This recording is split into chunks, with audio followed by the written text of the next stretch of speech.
Hi friends, Siragadikka ஆசை சீரியலில் நாளைக்கு என்ன நடக்க போகுதுன்னு பார்க்கலாம். வாங்க வீடியோக்குள்ளே போகலாம். நம்ம சேனல் இப்போ தான் ஃபஸ்ட் டைம் பார்க்குறவங்க சப்ஸ்கிரைப் பண்ணிக்கோங்க. மனோஜ் அவங்க அம்மா கூட பேசிக்கிட்டு இருக்கிறப்போ யதார்த்தமாக மறந்துட்டு சொல்லிடுறாரு, ரோஹிணி தான் கடையை பார்த்துக்கிறாங்க நான் இல்லாதப்போ அப்படின்னு சொல்லி. அவங்க அம்மாவுக்கு உடனே கோபம் வந்துடுது. ரோஹிணியை கூப்பிட்டு, என்னடி நீ என் கடைக்கு போறியா? என் பையனோட கூட பேசக்கூடாதுன்னு சொல்லியிருக்கேன்ல, எதுக்கு கடைக்கெல்லாம் போயிட்டுருக்குற? என்ன என் பேச்சு கேட்க மாட்டியா? என் பையன் பொய் சொல்ல மாட்டான்டி, நீ தான் பொய் சொல்கிற அப்படிங்கிறாங்க. இல்லை ஆண்டி, நான் எப்போவுமே போகிறதில்ல, அன்னைக்கு ஒரு நாள் எதேச்சியாக போனேன், அவ்வளோதான். நான் கடைக்கெலாம் போகிறதே இல்லைங்க ஆண்டி, நான் பார்லருக்கு தான் போகிறேன் டெய்லியும் அப்படிங்கிறாங்க. இங்கே பாரு, நீ போனேன்னு தெரிஞ்சது இந்த வீட்லேயே இருக்க விட மாட்டேன், ஜாக்கிரதை அப்படின்னு சொல்லி அனுப்பிச்சுடுறாங்க. இங்கே சிட்டியும் சிட்டியோட ஆளுகளும் பேசிகிட்டு இருக்காங்க. அப்போ சிட்டியோட ஆளுக வந்து ஒரு செயினை பிடுங்கிட்டு வந்து அதை வந்து ரோஹிணி கிட்ட சொல்லி பேரம் பேசி வித்துடலாம் அப்படின்னு சொல்லி சிட்டி பிளான் பண்ணி ரோஹிணிக்கு ஃபோன் பண்ணி, இந்தா ரோஹிணி, உனக்கு ஒரு 5 பவுன் 6 பவுன் செயின் இருக்குது, எனக்கு ஒரே 1,00,000 கொடுத்துட்டு இந்த செயினை வச்சுக்கோ அப்படிங்கிறாங்க. ரோஹிணி, என்னது இது, எங்கே திருடிக்கிட்டு வந்தியா, எனக்கு எதுக்கு கொடுக்குற அப்படிங்கிறாங்க.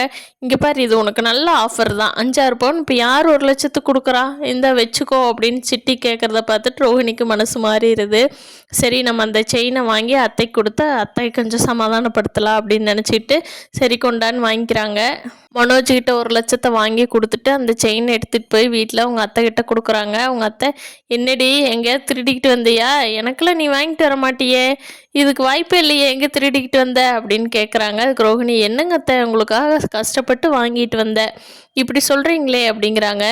இல்லடி, உன்னையெல்லாம் நம்ப முடியாது, சரி கொண்டா பார்க்கலாம் அப்படின்னு வாங்கிக்கிறாங்க. அதுக்கு அண்ணாமலை, ஆமாம் எதுக்கு எடுத்தாலும் திட்டுவா, செயின் வந்த உடனே மட்டும் வாங்கி வச்சுக்கிறா, ஆமாங்க நான் எத்தனை கொடுத்துருக்கேன், அதுக்கு தான் இதை கொடுக்குறா, சரி அதில் கொஞ்சம் கழிச்சுக்கிறேன் அப்படின்னு சொல்லி வாங்கிக்கிறாங்க. அந்த இன்ஸ்பெக்டர் பேசி அருண்கிட்ட சம்மதம் வாங்கி முத்துவோட கேஸை வாபஸ் பண்ணிக்கலாம் அப்படின்னு நினைக்கிறப்போ முத்து சாயந்தரமாக தண்ணி போட்டு போய் அருணோட வீட்டில் கேட்லேயே கல் எடுத்து அடிக்கிறாங்க. அதை பார்த்துட்டு அருண் இன்னும் கடுப்பாயிடுறாரு. சார், நான் ரோட்டில் என்னை விட்டு நான் சாகலேன்னு உடனே வீட்டுக்கே வந்து என்னை கொல்ல பார்க்குறாங்கன்னு திருப்பி கம்ப்ளைண்ட் கொடுத்துட்டாரு வீடியோ ஆதாரத்தோட. அதனால முத்துவை போலீஸ் வந்து அரெஸ்ட் பண்ணிக்கிட்டு போயிடுறாங்க.